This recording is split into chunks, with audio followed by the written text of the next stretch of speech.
Peggy 16. Donc nous revoilà. Attendez, là il y a un souci.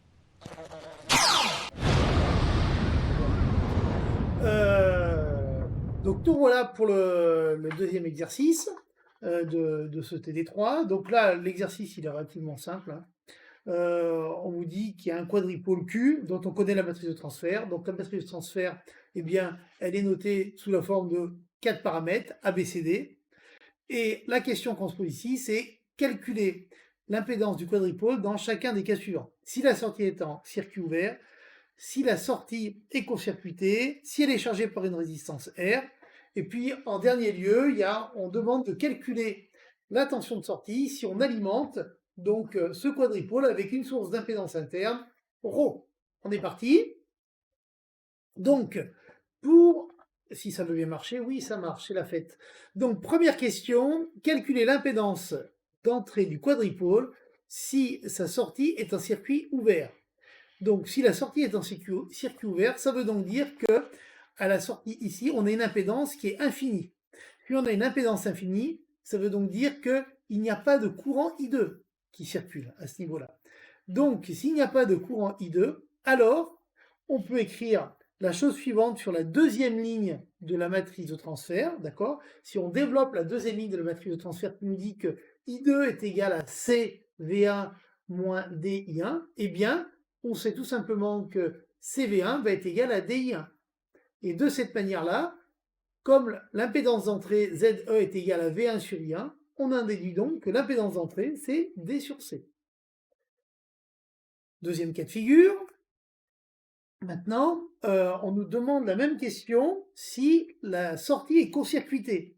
Si la sortie est court-circuitée, alors c'est comme si on avait Z qui est égal à 0 en sortie. Donc dans ce cas-là, on a un courant I2, mais au contraire, c'est V2 qui va être nul.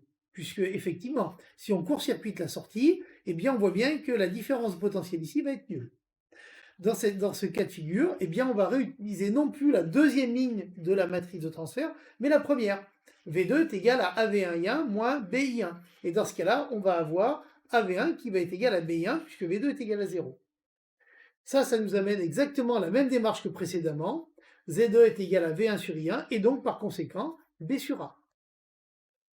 Troisième cas de figure, maintenant, on imagine qu'on charge le quadripôle avec une résistance R.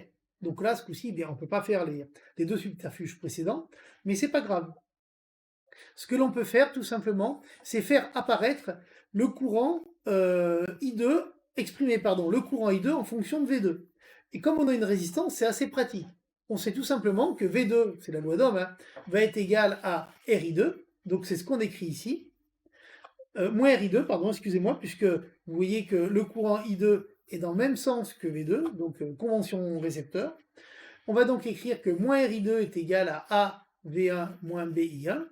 Et à ce niveau-là, ce que l'on peut faire, c'est faire un rapport entre les deux équations. Donc ça, je sais qu'il y en a plein qui, à chaque fois, ça les chafouine un peu, ils disent, mais on a le droit de faire ça. Oui, on a le droit de faire ça. Si on a deux égalités, fatalement, le rapport des deux égalités va être aussi une égalité.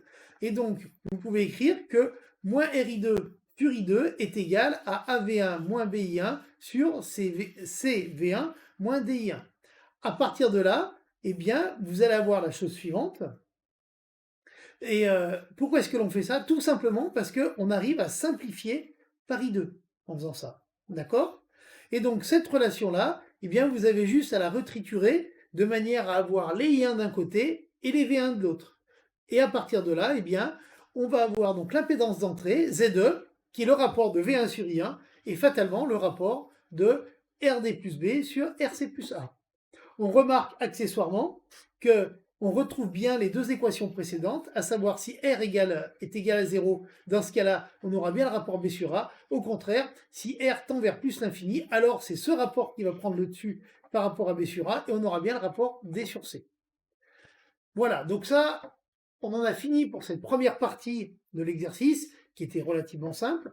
On va donc faire maintenant la deuxième partie, qui est aussi tout aussi rapide, où là, au contraire, on se pose la question de calculer l'impédance de sortie en fonction de la charge, enfin pardon, pas de la charge, mais de l'attaque du quadripôle. Donc pour calculer, je vous rappelle, l'impédance de sortie d'un quadripôle, ce qu'il faut faire, c'est annuler le générateur d'entrée. Mais attention, annuler le générateur ne veut pas dire enlever le générateur. Ici, on a un générateur qui est un générateur réel. Ça veut dire qu'on a une force électromotrice associée à une résistance ρ en série. On va donc annuler la force électromotrice, mais on va garder, et ça c'est très important, on va garder naturellement la résistance interne ρ. D'accord? Et c'est pour cela qu'on va pouvoir écrire que la tension d'entrée V1 va être égale à moins ρI1. De cette manière-là, on va pouvoir remplacer dans nos équations V1 par moins ρI1, ce qui nous donne ces choses-là. Et là, on va faire exactement la même manip que ce qu'on avait fait précédemment. On va faire le rapport entre cette première équation et cette deuxième équation. Pourquoi on fait le rapport? Ben, tout simplement parce qu'on se rend compte que côté gauche, si on fait le rapport de V2 sur I2, on a tout simplement ZS, l'impédance de sortie, et donc ça c'est ce qu'on cherche. Et puis surtout, sur le côté droit, eh bien, on va pouvoir simplifier les I1, et donc on arrive tout de suite à l'impédance de sortie qui est ρ grand A plus B sur ρ grand C plus D. Voilà, ça en est fini pour ce deuxième exercice.